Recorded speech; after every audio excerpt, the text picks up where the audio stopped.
উপস্থিত ভারতীয় জনতা পার্টির নেতৃবৃন্দ, মঞ্চের সামনে উপস্থিত আমার মাতৃমণ্ডলী,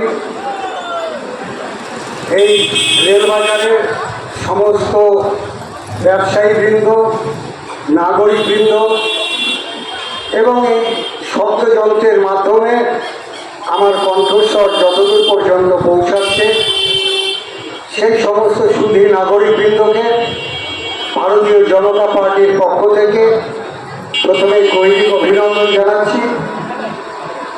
বন্ধুগণ, আপনারা জানেন আগামী 13ই মে ভারতবর্ষের যে লোকসভা নির্বাচন চলছে সেই নির্বাচনের অঙ্গ হিসাবে বহরমপুর লোকসভা নির্বাচন সাংগঠনিক জেলার সম্পাদক মাননীয় সুজন মণ্ডল মহাশয়কে মঞ্চে আসার জন্য আমি আবেদন করছি।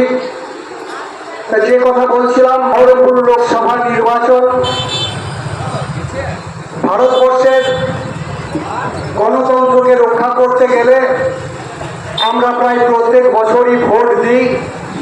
কখনো পঞ্চায়েত নির্বাচন আসে, কখনো পৌরসভা নির্বাচন আসে, কখনো বিধানসভা নির্বাচন আসে, কখনো দিল্লি সরকার গঠন করবার জন্য লোকসভা নির্বাচন আসে।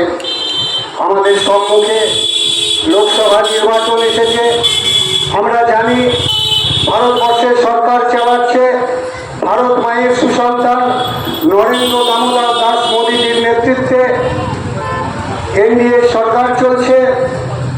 দিল্লিতে ক্ষমতায় আছে দুবারের প্রধানমন্ত্রী নরেন্দ্র মোদীজি। আমরা আবেদন রাখতে এসেছি আপনাদের কাছে, তৃতীয়বারের জন্য ভারতবর্ষের সরকারে নরেন্দ্র মোদীজির নেতৃত্বে বিজেপি সরকারকে প্রতিষ্ঠা করবার জন্য আমরা আবেদন রাখতে এসেছি আপনাদের কাছে। আপনার ঘরের ওই শিক্ষিত ছেলে মেয়ের যাতে কর্মসংস্থান হয়, সরকারি চাকরি হয় কি বেসরকারি চাকরি হয়, তার জন্য নরেন্দ্র মোদীকে ভোট দেবেন। নরেন্দ্র মোদীর আশীর্বাদ ধন্য বহরমপুর লোকসভা কেন্দ্রের প্রার্থী ডক্টর নির্মল কুমার সাহা মহাশয়কে ভোট দিয়ে দিল্লিতে পাঠাবেন। আমি সমস্ত নির্বাচক মণ্ডলীর কাছে করজোরে আবেদন রাখব, বহরমপুর লোকসভা নির্বাচনে দীর্ঘ 25 বছর ধরে কংগ্রেসের সাংসদকে আপনারা ভোট দিয়েছেন। বহরমপুরের রবিনহুড, বহরমপুরের সাংসদ অধীর রঞ্জন চৌধুরীকে। তার পূর্বে ভোট দিয়েছেন আপনারা এই বহরমপুর থেকে বামফ্রন্টের এমপি, তিনি জয়লাভ করে দিল্লির মসনদে গিয়েছিলেন। কিন্তু আমরা স্বাধীনতার পরে প্রত্যেক বছরই খালি ভোট দিয়ে গিয়েছি। বহরমপুর কেন্দ্রের বেলডাঙ্গা বিধানসভা বা এই খুব ভালোভাবে বলতে গেলে বেলডাঙ্গা শহর তথা বেলডাঙ্গার গ্রামের মানুষজন আমরা কংগ্রেসের এই অধীর রঞ্জন চৌধুরীর কাছ থেকে ভোট দেওয়ার বিনিময়ে আমরা কতটুকু উন্নয়ন পেয়েছি, কতটুকু কর্মসংস্থান পেয়েছি, সেই হিসেব নিকেশ করবার সময় এখন আমাদের সামনে এসেছে। আমরা জানতাম বেলডাঙ্গায় একটা চিনির মিল ছিল, সেই চিনির মিলের ধুমো আমি কোনোদিন দেখতে পাইনি। নির্বাচন আসলে বামফ্রন্ট সরকারের যারা এখানে বক্তব্য রাখতেন তারা বলতেন আমাদেরকে যদি বিপুল ভোটে জয়যুক্ত করে ক্ষমতায় আনেন বেলডাঙ্গার চিনির কল চালু করব, বেলডাঙ্গার চিনির মিল চালু করব। চিনির মিল চালু হয়নি। অধীর বাবু জয়লাভ করার পরেও বেলডাঙ্গার চিনির মিলের ওই চোম যথাস্থানে দাঁড়িয়ে আছে, চিনির মিলের ওই চোম দিয়ে ধুমো বের করতে পারেননি। আমরা জানি কাশিম বাজারের বিটি মিলের কথা জানি, যে কাশিম বাজারে বিটি মিল ছিল কাপড়ের মিল, যেখানে মসলিন কাপড় তৈরি হতো। কাশিম বাজারের বিটি মিল বন্ধ হয়ে গেছে। আমরা তাও জানি ভারতবর্ষের যে সমস্ত দিল্লিতে বহরমপুর থেকে যে সাংসদরা গিয়েছেন তারা বহরমপুর তথা বহরমপুর লোকসভার কোনো উন্নয়ন করেনি। আমরা যদি দেখি এই বহরমপুর লোকসভা তথা মুর্শিদাবাদ জেলা থেকে সারা ভারতবর্ষে লক্ষ লক্ষ পরিযায়ী শ্রমিক যারা বিভিন্ন রাজ্যে কাজ করতে যাচ্ছে, খুব বেসিক্যালি যদি আমরা দেখি কোন রাজ্যে কাজ করতে যাচ্ছে, যে রাজ্য বিজেপি শাসিত গুজরাট রাজ্য, যে রাজ্য বিজেপি শাসিত রাজস্থান, মধ্যপ্রদেশ, যে রাজ্য দিল্লি, সেই সমস্ত রাজ্যে আজকে মুর্শিদাবাদ জেলা থেকে পরিযায়ী শ্রমিকরা কাজ করতে যাচ্ছে। ভোট তো আপনারা দিয়েছেন, ভোটের সময় তো আপনাদেরকে অনেক রকম প্রতিশ্রুতির বন্যা বইয়ে দিয়েছিল, কিন্তু আপনারা নিজেদেরকে নিজেরা প্রশ্ন করুন যে এদেরকে ভোট দেওয়ার পরে আপনার বাড়ির শিক্ষিত ছেলে মেয়ের কি চাকরি হয়েছে? আপনার বাড়ির কোনো কর্মসংস্থান ব্যক্তি সে কি আপনার শহরে কোনো কাজ করতে পারছে না?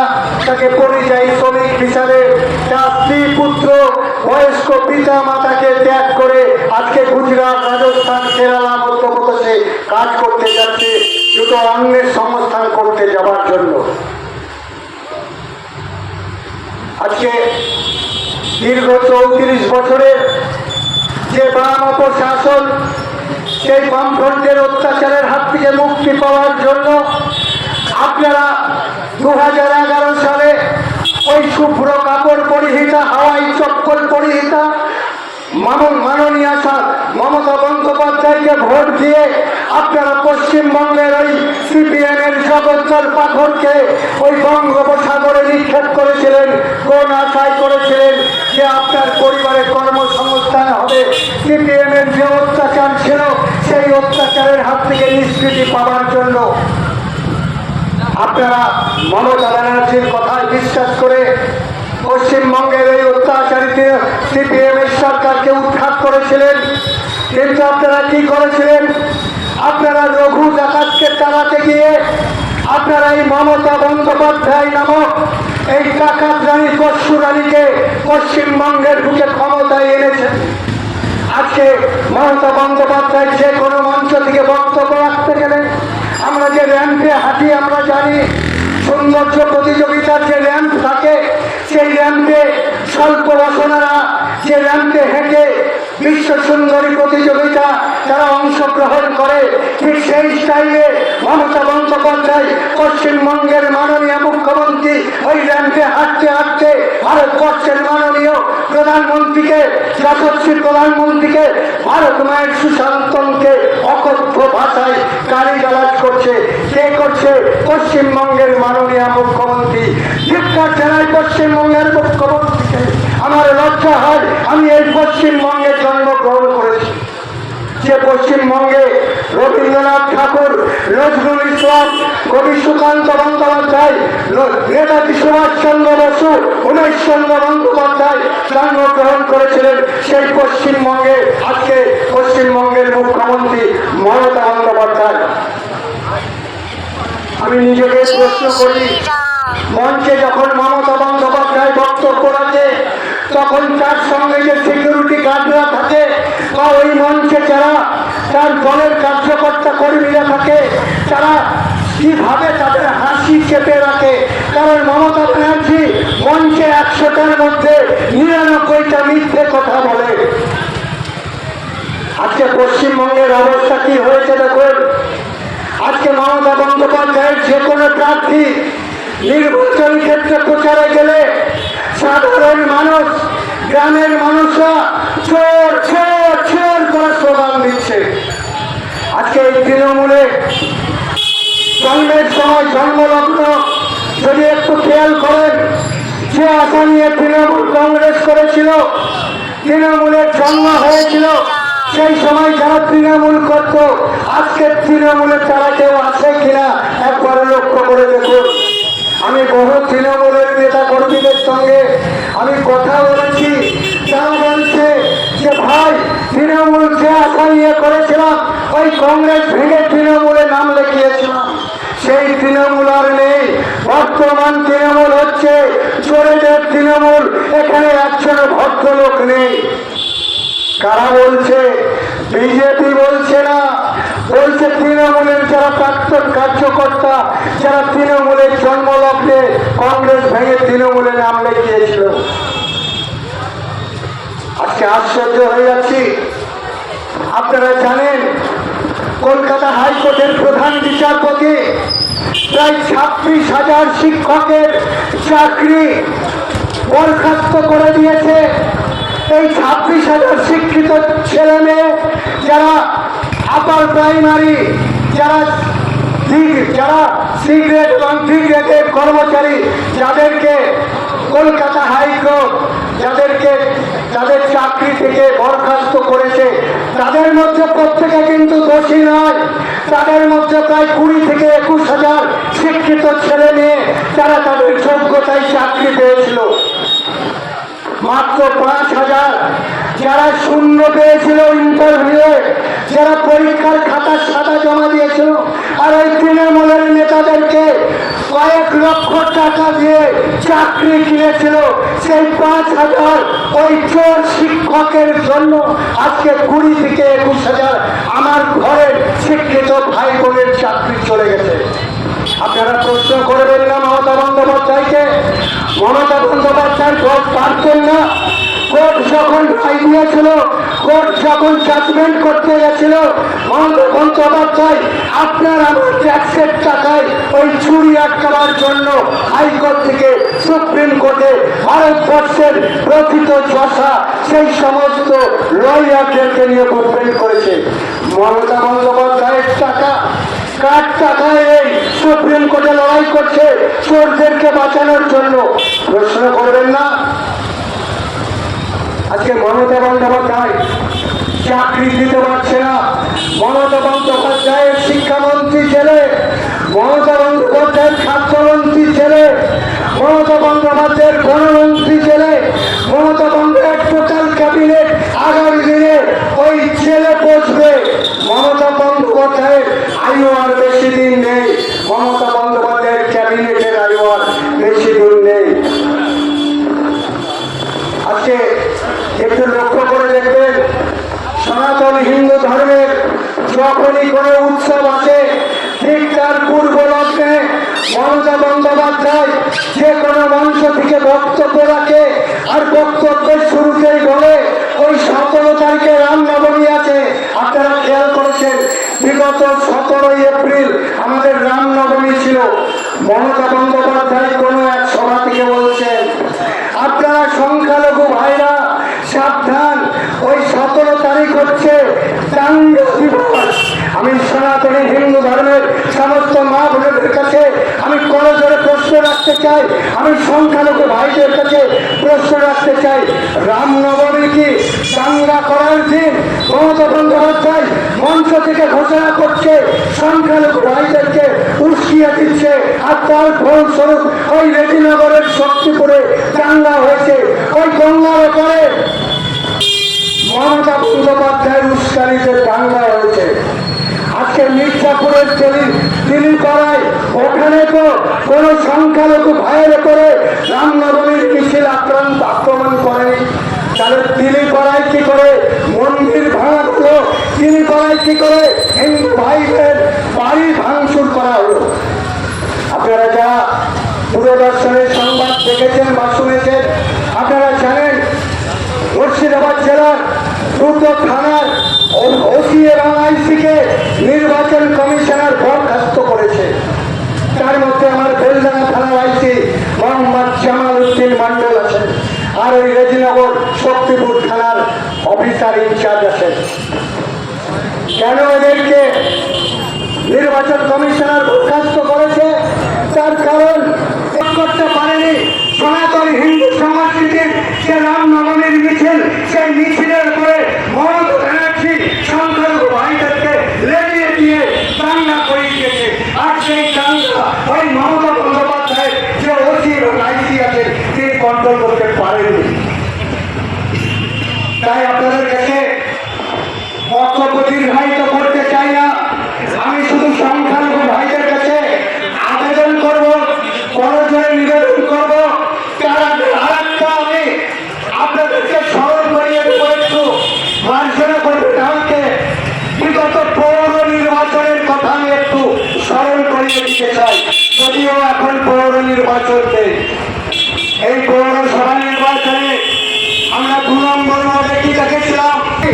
যিনি ছিলেন তিনি বেলডাঙ্গার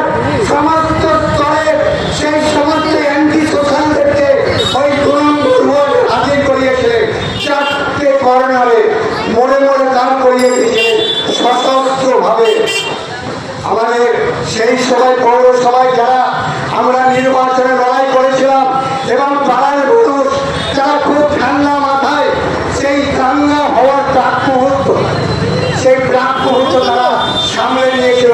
তাই সংখ্যালঘু ভাইদেরকে বলবো যে বোম বানাচ্ছেন আপনারা, বোম মারছেন আপনারা, বোমে মরছেন আপনারা। এই কংগ্রেস এবং তৃণমূল এবং বামপন্থীরা আপনাদেরকে দিয়ে বোম তৈরি করাচ্ছে, বোম মারাচ্ছে এবং আপনি আপনার ভাইকে হত্যা করছেন। তাই আপনাদের কাছে ছোট ভাই হিসাবে, ঘরের ছেলে হিসাবে বড় জোরে আবেদন করবো, তৃণমূলের কথায় এক ফোঁটা বোম বাঁধবেন না, বোম মারবেন না। কারণ আপনার ঘরে কোনো শিক্ষিত ছেলে মেয়ে মুর্শিদাবাদ জেলার অফিসার ইনচার্জ হয়নি, আপনার ঘরে কোনো শিক্ষিত ছেলে মেয়ে এসপি হয়নি, ডিএম হয়নি, বিডিও হয়নি। আপনার ঘরের শিক্ষিত ছেলে মেয়ে তার কি হয়েছে, তাদেরকে যে ভোট বানিয়েছে। তাই আপনাদেরকে একটু চিন্তা করতে বলবো যে চিন্তা করুন, সময় এসে গেছে। ধনুক থেকে 2 লাখ লোক চলে গেলে সে 3 কিন্তু আর ফিরে আসবে না। নির্বাচন 13 মে ভোট দেওয়ার আগে চিন্তা করবেন ওই ইউসুফ পাঠান কোথায় বাড়ি, গুজরাটে বাড়ি, গুজরাট কোন গুজরাটের যে নাগরিক নরেন্দ্র দামোদর দাস মোদী। তাই আপনাদেরকে বলছি ইউসুফ পাঠান ভোট দেন, মানে জানবেন যে বিজেপিকে ভোট দিচ্ছেন মানে নরেন্দ্র মোদীর হাত শক্ত করছেন। আর অধীর বাবুর কথা বলছেন, ভোট আসলে অধীর বাবু হিন্দু সম্প্রদায়ে ঢুকে যায়, গিয়ে বলে আমি জিতলে বিজেপিতে নাম লেখাবো, নরেন্দ্র মোদীর নাম উচ্চারণ করবো। আর মসজিদে মসজিদে যাচ্ছে ফেস টুপি পরে, আর মুসলমানদের যে সমস্ত ভাষা সেইগুলা বলছে। তাই সতর্ক করবেন, সাধু সাবধান, আপনাদেরকে সতর্ক করে দিচ্ছি। যার জন্য আজকের এই পথসভা ডক্টর নির্মল কুমার সাহা শ্রদ্ধেয় আমাদের ডাক্তার বাবু মঞ্চে উপস্থিত হয়েছে। আমি আমার বক্তব্য দীর্ঘায়িত করবো না। সুতরাং আগামী 13 মে সকাল সকাল ভোট কেন্দ্রে গিয়ে পদ্মফুল চিহ্নে ভোট দিন। একটিবার সংখ্যালঘু ভাইদের কাছে আবেদন করছি, বহরমপুর লোকসভায় প্রায় 10 লক্ষ সংখ্যালঘু ভোট আছে। ধরুন আপনাদেরকে ভারতীয় জনতা পার্টি চালিয়ে দেবে, সে বিশ্বাস করেই আপনারা ভারতীয় জনতা পার্টিকে ভোট দিয়ে পরীক্ষা করুন, ডাক্তার বাবুর হাত শক্ত করুন।